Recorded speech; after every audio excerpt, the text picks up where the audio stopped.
I'm Pam Seidel on Norfinch Drive. I am just east of Highway 400, just south of Steeles. It is here where a woman was shot and carjacked, and responding officers came under fire before the alleged gunman led them on a lengthy, high-speed pursuit.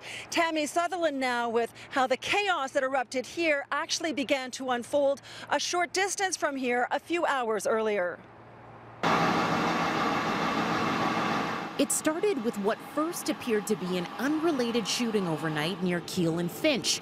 But police now allege the suspect arrested in Orillia this morning fired a shot at his own brother at a home on Hertzberg Gardens just after 2 a.m. No one was injured, but police say it led the shooter on a mission to escape by trying to steal vehicles 4 separate times. My foreman was here, and he was just getting out of his vehicle when he noticed someone trying to climb the fence. Bruno Perez runs an automotive business on Norfinch near Steeles, where the 3rd carjacking attempt happened. His foreman says he was approached by a man armed with a gun. Says, "Do you want to die? Do you want to die? Do you want to die?" And then asked him for his money and the keys for his car. But when the suspect realized that it was standard transmission and he didn't know how to drive it, he moved on to another nearby vehicle. This one just over here with 2 women sitting inside. One of them was shot. We do have a female victim who's currently in hospital. Shot? With serious injuries. Employees of Centennial Optical say a staff member was wounded and her Honda Civic was stolen by the carjacker, who not only led police on a dramatic pursuit north on the 400, the man also allegedly fired at officers on 2 separate occasions. No one was hit, but witnesses say about 40 cruisers took part in the chase. He was like so crazy. He passed us like from the right, and there was a Dodge Journey OPP car behind him. The pursuit ended in Orillia, where Christian Jarvis was arrested. The OPP's K9 unit found a firearm in a wooded area near Highway 11 and Memorial Avenue. That's where the suspect vehicle was stopped. It's never a good day whenever people are shooting at my officers, so I'm a little bit concerned about the gunplay of anyone at any time in the city, but especially when you're shooting at law enforcement. That raises the bar quite a bit. Police are asking anyone who may have seen what happened here in this parking lot or along this 400 pursuit to give them a call. Also, if your vehicle was damaged as part of this pursuit, they're asking you to call the OPP as well as 31 Division to report it. On Norfinch, Tammy Sutherland, City News.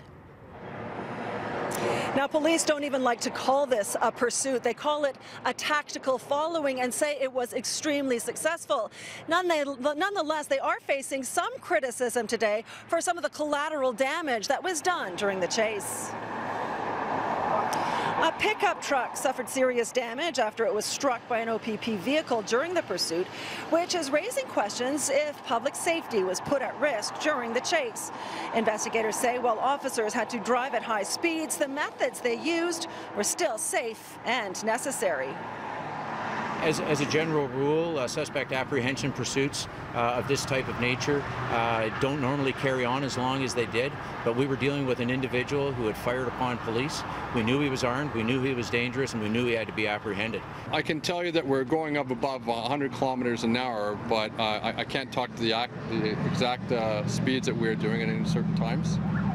I can tell you that at all times, my officers and myself felt that the tactical following was done in a safe manner, and it did end up in a safe apprehension of the person. Now, Toronto police say it was a piece of equipment that they do not have available to their officers that allowed authorities to bring to an end a chase that one veteran of the service described as a first for the force. It's the longest pursuit that I'm aware of that any one of the Toronto police officers have been in. This is almost a 150-kilometer pursuit.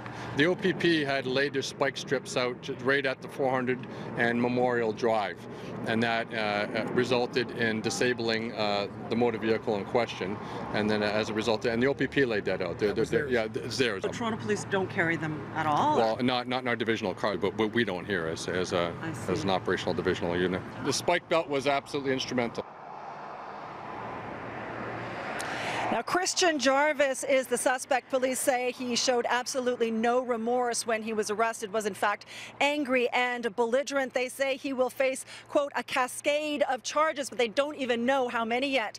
We also don't have an update on the condition of the woman who was shot, only that she is still in very serious condition.